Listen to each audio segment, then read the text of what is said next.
Buenas tardes.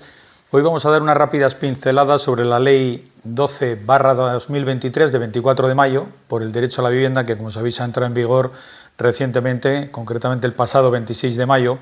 Ya en el preámbulo cita el artículo 47 de la Constitución española, que reconoce el derecho al disfrute de una vivienda digna y adecuada, y esta ley lo que pretende es garantizar ese derecho y a precios asequibles. De todas formas, es una ley que está teniendo ya de entrada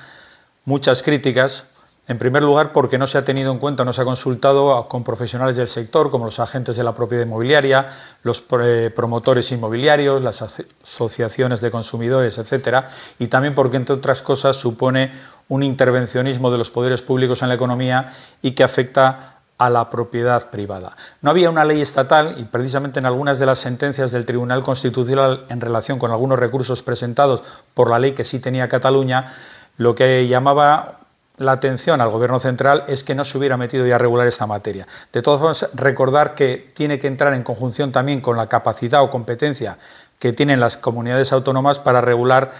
tiene la competencia sobre la vivienda. En esta ley, dicho a grandes rasgos, se abordan dos cuestiones. Por un lado es la promoción y construcción de viviendas protegidas, en lo que se trata de fomentar para esos colectivos más vulnerables,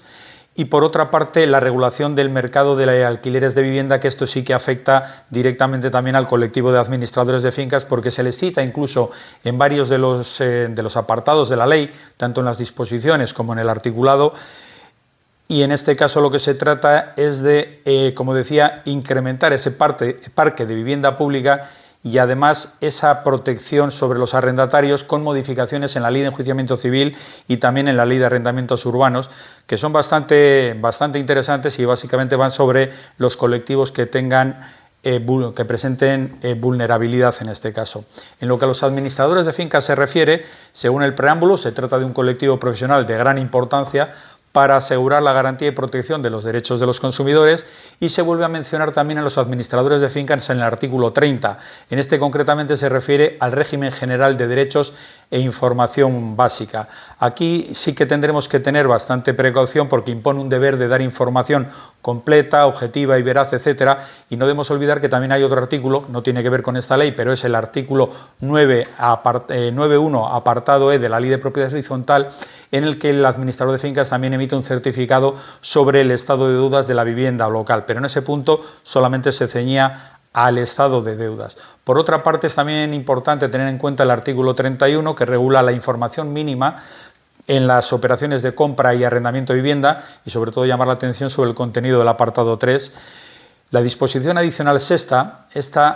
trata específicamente y define la figura del administrador de fincas. Tal vez nos hubiera gustado que hubiera ido un poquito más allá y hubiera definido la figura del administrador de fincas como persona o figura colegiada. Únicamente lo que dice que se exige una capacitación profesional y cumplir las condiciones legales, además de tener contratado un seguro de responsabilidad civil. Por otra parte, llamar también la atención, por ejemplo, la disposición transitoria tercera, trata sobre los procedimientos de desahucio y los lanzamientos que se encuentren suspendidos. En este caso, veréis que a lo largo de la ley se menciona mucho las zonas de mercado residencial tensionado, lo que eran grandes tenedores, pero siempre pensamos que nosotros generalmente tratamos con personas particulares, el jubilado o jubilada que ha alquilado su piso para poder complementar su exigua pensión y se ha ido a la casa del pueblo, o que le saca rendimiento a esa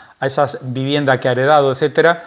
No siempre estamos pensando que los grandes tenedores son a los que se refiere esta ley. En este caso, incluso ha rebajado el ser tenedor de tener 10 inmuebles a tener 5, en el caso de que se encuentren, como decía, en estas zonas de mercado residencial tensionado.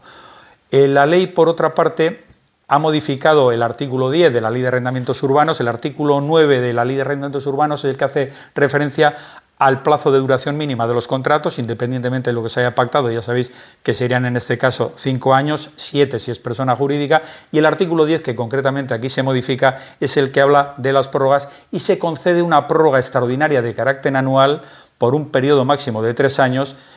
y entendemos que en este caso sí que tiene también bastante importancia, únicamente que si es persona física el arrendador y se cumplen los requisitos del artículo 9, apartado 3 de la Ley de Arrendamientos Urbanos, podría recuperar la vivienda alegando causa de necesidad. No obstante, no ha sido bienvenido esto entre el colectivo de propietarios, posibles arrendadores, porque se les está se les está imponiendo unas duraciones, y recuerda un poco al texto refundido de la Ley de Arrendamientos Urbanos del 64, aquella ley del gobierno franquista, vamos, que lo que hizo fue ser muy protector con los arrendamientos de cara a los inquilinos, pero que les generó un gran problema, las rentas antiguas que todos conocemos, a los propietarios. Esperemos que con esta no ocurra lo mismo. También se modifica el artículo 17 de la Ley de Arrendamientos Urbanos, concretamente el apartado 3, y establece que para el pago de la renta se efectuará a través de medios electrónicos. Hasta ahora lo que se podía hacer es el pago en metálico, y en el domicilio en la vivienda que estaba alquilada únicamente todavía se podría, pero sería una excepción, y es si no se tiene cuenta bancaria o si no se puede acceder a los medios electrónicos de pago, con lo cual sería una excepción. Básicamente lo que se trata es de tener controlado ese trasiego de dinero que puede haber. Hay también dos apartados nuevos de este artículo 17, son el 6 y el 7, que limitan la renta si la vivienda se encuentra en una zona de mercado residencial tensionado. Insisto en esta frase porque a lo largo de la ley se repite una y otra vez. Se limita también la renta en función de la que hubo en el contrato anterior, y también cuando se dan una serie de circunstancias. Se modifica el apartado 1 del artículo 20 de la Ley de Arrendamientos Urbanos sobre los gastos de gestión inmobiliaria y formalización de contrato. Los API le han dado mucha importancia a esto de que sea obligatorio. Cuando siempre lo pagaba el inquilino, ahora lo paga el arrendador. Tampoco tiene tanta importancia porque estamos hablando de una mensualidad, y seguro que el arrendador esto de alguna forma lo va a meter dentro de lo que es el precio del propio arrendamiento. Lo que sí es importante en este caso es que, para que no haya una retracción en el mercado de alquileres, y con esta serie de limitaciones que estamos hablando en cuanto a renta y la ampliación de la duración de los contratos de arrendamiento, lo que se trata es de que no queden desocupados con carácter permanente estos inmuebles, y por lo tanto hay recargos en el impuesto sobre bienes inmuebles, que esto lo tendrán que gestionar en su caso por las comunidades autónomas y los ayuntamientos. Luego veremos a ver si cumplen o no cumplen con todo ello. Hay una disposición final también, la quinta, que modifica la Ley de Enjuiciamiento Civil. Es bastante extensa en su contenido y, en definitiva, la finalidad es la protección de los arrendatarios. En conclusión,